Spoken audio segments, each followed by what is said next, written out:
Hello നമസ്കാരം, എല്ലാവർക്കും മിനിസ് life സ്റ്റൈലിലേക്ക് സ്വാഗതം. ആദ്യം തന്നെ എല്ലാവർക്കും എൻ്റെ വക ഹാപ്പി ഓണം. ഇനി ദിവസങ്ങളൊക്കെ കിടപ്പുണ്ട് കേട്ടോ. അപ്പോൾ നമ്മൾ ഓരോരോ വിഭവങ്ങൾ ഉണ്ടാക്കിക്കൊണ്ടുവരികയാണ്. ഇഞ്ചിക്കറി കഴിഞ്ഞു, പച്ചടി കഴിഞ്ഞു. ഇനി നമുക്ക് നാരങ്ങാക്കറിയാണ്. നാരങ്ങാക്കറി എങ്ങനെ ഉണ്ടാക്കാമെന്ന് നോക്കാം.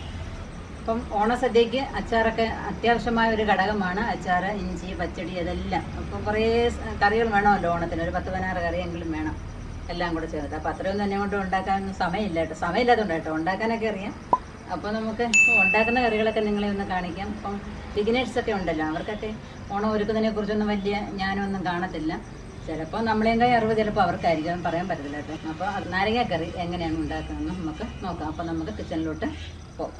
അപ്പം നാരങ്ങ കറി ഉണ്ടാക്കുന്നതിന് ആവശ്യമായ സാധനങ്ങൾ ഞാനൊരു ചെറിയ നാരങ്ങ എടുത്തിട്ടുണ്ട്. ഇത് കൂടുതലുണ്ടാക്കിയാൽ ഇവിടെ കഴിച്ചു തീർക്കാൻ ആളില്ല, അതുകൊണ്ട് ഏറ്റവും ചെറിയ നാരങ്ങയാണ് ഞാൻ വാങ്ങിച്ചത്. അപ്പോൾ എല്ലാവർക്കും ബിഗിനേഴ്സിനും ഒക്കെ ചെയ്യാവുന്ന രീതിയിലുള്ള സദ്യക്കൂട്ടങ്ങളാണ് ഞാൻ ഉണ്ടാക്കുന്നത്. അപ്പോൾ അതിന് ആവശ്യമായത് 1 സ്പൂൺ ഇഞ്ചി വേണം, കുറച്ച് വെളുത്തുള്ളി വേണം, കറിവേപ്പില വേണം. പിന്നെ ഉള്ള മസാലകളൊക്കെ ഞാൻ കറി വയ്ക്കുമ്പോൾ പുറകാലെ പറഞ്ഞുതരാം. അപ്പം നമുക്ക് സ്റ്റാർട്ട് ചെയ്യാം. 2 സ്പൂൺ മുളക് പൊടി ഉണ്ടല്ലോ, നമുക്ക് ഇച്ചിരി വെള്ളം ഒഴിച്ച് കലക്കി വെക്കണം. അപ്പം നല്ല കുതിർന്നിരിക്കും അത്. നല്ല 2 സ്പൂൺ പൊടി. തവ അടപ്പേ വെച്ചു, നമുക്ക് എണ്ണ ഒഴിക്കാം. ഒരു 3 സ്പൂൺ എണ്ണ ഒഴിച്ചിട്ടുണ്ട്. എണ്ണ ചൂടാകുമ്പോൾ കടുക് ഇട്ട് കൊടുക്കാം. ഓണകാലമായിട്ട് നമ്മുടെ കടുകൊക്കെ മസിൽ പിടിച്ചിരിക്കുകയാണ്, പൊട്ടാൻ ഭയങ്കര പാടാണ്. മഴയൊക്കെ ആയതുകൊണ്ടായിരിക്കും ഇല്ലേ. അപ്പം അതിലോട്ടൊരു വറ്റൽമുളക് ഇടാം.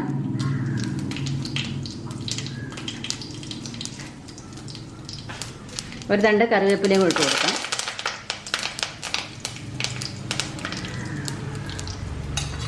അതിലോട്ട് 1 സ്പൂൺ വെളുത്തുള്ളി അരിഞ്ഞത് ഇട്ട് കൊടുക്കാം.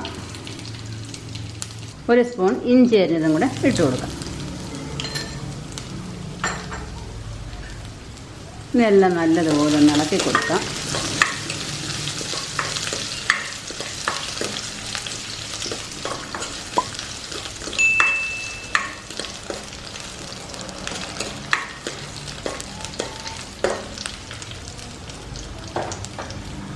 ഇപ്പം ഞാനിപ്പോൾ ഒരു ചെറിയ നാരങ്ങയാണ് എടുത്തിരിക്കുന്നത്. ഇപ്പം അത് കഴിച്ചു തീർക്കാനുള്ള ആളും കൂടെ ഒക്കെ വേണ്ടേ വീട്ടിൽ.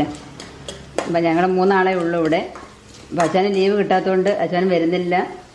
2 ആഴ്ചയ്ക്ക് മുമ്പ് ഒന്ന് വന്നിരുന്നു. അപ്പം ഇതൊക്കെ നമുക്ക് തീർക്കണ്ടേ ഉണ്ടാക്കി വെച്ചാലും.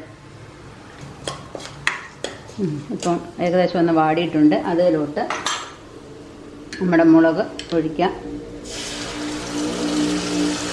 കുറച്ചൊഴിക്കാം, ചെറിയ നാരങ്ങയല്ലേ. ഞാൻ 2 സ്പൂണാണ് കലക്കിയത്, ഞാൻ കുറച്ച് എടുക്കുന്നുള്ളൂ. അതിലോട്ട് ആവശ്യത്തിന് ഉപ്പും കൂടെ ഇട്ട് കൊടുക്കാം. സ്വല്പം ഉലുവാപ്പൊടി ഇട്ട് കൊടുക്കാം. സ്വല്പം മഞ്ഞൾപ്പൊടി ഇട്ട് കൊടുക്കാം. സ്വല്പം കായം കൂടെ ഇട്ട് കൊടുക്കാം.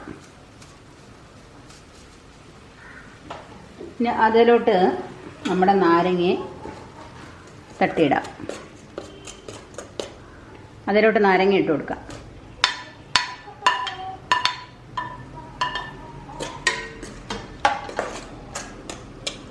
ഇത്രയേ ഉള്ളൂ കാര്യം. നമ്മുടെ നാരങ്ങാക്കറി റെഡി. ഒന്ന് തിളച്ചോട്ടെ. അപ്പം വളരെ സിമ്പിളായിട്ട് ഉണ്ടാക്കാവുന്നതേ ഉള്ളൂ. ഇത് ആർക്കും ചെയ്യാം, വളരെ പെട്ടെന്ന് ചെയ്യാം, വളരെ ഈസി ആയിട്ടും ചെയ്യാവുന്ന ഒരു നാരങ്ങാക്കറിയാണിത്. ഓണത്തിന് ഇപ്രാവശ്യം വിഭവങ്ങളൊക്കെ കുറഞ്ഞു പോയെന്നും പരാതിയൊന്നും പറഞ്ഞേക്കരുത്. ഞാൻ ഓരോ ദിവസവും ഓരോ വീഡിയോ ഇടുന്നുണ്ട്. തീർച്ചയായിട്ടും നിങ്ങളത് ചെയ്ത് നോക്കണം.